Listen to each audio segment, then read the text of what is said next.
अगर तुम्हें लगता है कि एनिमे सिर्फ एक्शन कॉमेडी और कूल फाइट्स के लिए होते हैं तो भाई आज की वीडियो में तुम्हारी मिसअंडरस्टैंडिंग दूर कर दूंगा, क्योंकि आज मैं बात करूंगा 3 ऐसे एनिमे जो ज्यादा लंबे नहीं हैं लेकिन सिर्फ कुछ ही एपिसोड तुम्हें कैरेक्टर से इतना अटैच कर देते हैं कि एंडिंग के बाद तुम कुछ देर तक स्क्रीन को बस देखते रह जाओगे। और सबसे डेंजरस बात, इनमें से कुछ एनिमे पहले ही तुम्हें इंटरटेन करेंगे और फिर इमोशनली डिस्ट्रॉय। तो वीडियो के एंड तक जरूर रुकना, क्योंकि मैं बताऊंगा इन तीनों में से सबसे ज्यादा हार्ट ब्रेकिंग एनिमे कौन सा है। तो स्टार्ट करते हैं वीडियो को। तो नंबर 3 एनिमे पर आता है अकामे गा किल। सबसे पहले बात करते हैं अकामे गा किल की। अगर तुम्हें एक्शन, डेंजरस कैरेक्टर्स और स्टोरी पसंद है जहां किसी भी कैरेक्टर के साथ कुछ भी हो सकता है तो ये एनिमे तुम्हारे लिए है। स्टोरी फॉलो करती है तात्सुमी की, जो अपने विलेज की सिचुएशन इम्प्रूव करने के लिए कैपिटल आता है, लेकिन कैपिटल को जितना वो बाहर से देखता है रियलिटी उससे बिल्कुल डिफरेंट होती है। यहाँ से तात्सुमी की मीटिंग होती है नाइट रेड से, एक ग्रुप जो करप्ट गवर्नमेंट के अगेंस्ट फाइट कर रहा होता है। और यहाँ एनिमे का सबसे इंटरेस्टिंग पार्ट स्टार्ट होता है। नाइट रेड के कैरेक्टर सिर्फ रैंडम असैसिन नहीं होते हैं, हर कैरेक्टर की अपनी पर्सनैलिटी, अपना पास्ट और अपना रीजन है फाइट करने का। तुम नेचुरली इन कैरेक्टर से अटैच होने लगते हो और फिर एनिमे तुम्हें याद दिलाता है कि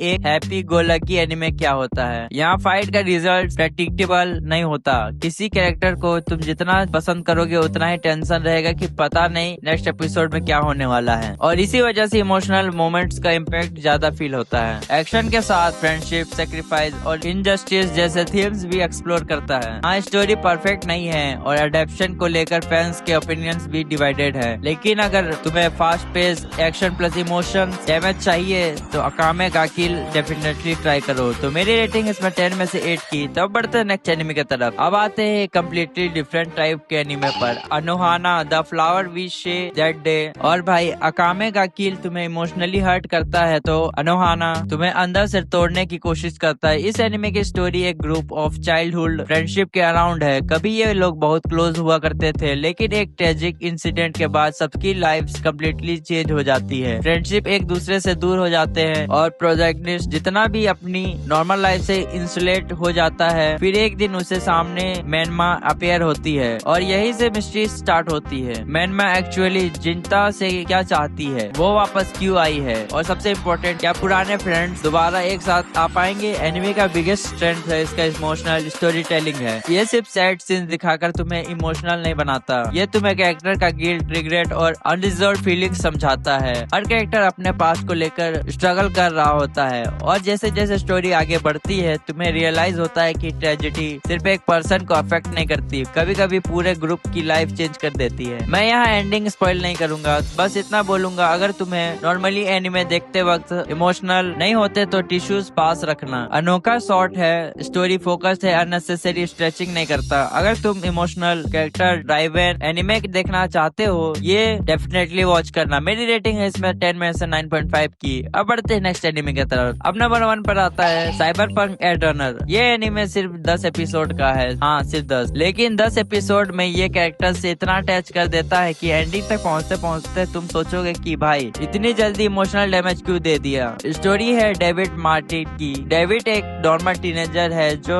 नाइट सिटी में रहता है। नाइट सिटी एक ऐसी जगह है जहाँ टेक्नोलॉजी एडवांस है, लेकिन लोगों की लाइफ उतनी ही ब्रूटल है। डेविड की लाइफ एक ट्रेजेडी के बाद कम्प्लीटली चेंज हो जाती है और धीरे धीरे वो साइबरपंक वर्ल्ड में एंटर करता है। यही उसकी मीटिंग होती है लूसी से। लूसी और डेविड रिलेशनशिप एनिमे का मेजर इमोशन एलिमेंट बन जाता है, लेकिन प्रॉब्लम्स ये है कि जिस वर्ल्ड में डेविड एंटर कर चुका है वहाँ ड्रीम्स अचीव करने की प्राइस बहुत हाई है। एनिमे का सबसे पावरफुल पार्ट ये है कि डेविड को हम स्लोली चेंज होते हुए देखते हैं। स्टार्टिंग में वो एक नॉर्मल टीनेजर होता है, लेकिन सिचुएशन इतना फोर्स कर देता है कि वो स्ट्रॉन्गर बन जाता है और स्ट्रॉन्गर बनने के चक्कर में वो खुद को लूज करने लगता है। यही साइबरपंक एडरनर्स को सिर्फ एक एक्शन एनिमे से ज्यादा बना देता है। इसकी एनिमेशन अमेजिंग है, म्यूजिक एब्सोल्युटली इंसेन है, कैरेक्टर्स मेमोरेबल है और स्टोरी इमोशनल है। लेकिन एक वार्निंग, ये एनिमे हैप्पी एंडिंग के लिए मत देखना। स्पॉइलर वार्निंग, अगर तुम्हें एनिमे नहीं देखा तो यहाँ से स्किप कर सकते हो। जिस ड्रीम को अचीव करना चाहता था उसके लिए वो कंसिस्टेंटली अपनी लिमिट्स पुश करता है, लेकिन अल्टीमेटली उसकी जर्नी एक एक्सट्रीमली इमोशनल पॉइंट पर एंड हो जाती है। लूसी का ड्रीम कंप्लीट होता है, लेकिन डेविड उस मोमेंट को एक्सपीरियंस करने के लिए वहाँ नहीं होता। और ऑनेस्टली ये सीन हिट करता है क्योंकि एनिमे ने पूरी स्टोरी में डेविड और लूसी का रिलेशनशिप को बिल्ड किया होता है। इसी वजह से साइबरपंक एज रनर इस लिस्ट का नंबर 1 एनिमे है। तो मेरी रेटिंग है 10 में से 10 की। तो अगर तीनों का कंपेयर करूँ तो बेस्ट इमोशनल स्टोरी है एनोना, बेस्ट एक्शन इमोशनल कॉम्बिनेशन है अकामे का किल, बेस्ट एनिमेशन म्यूजिक का और overall experience Cyberpunk Edge Runner. लेकिन अगर मुझे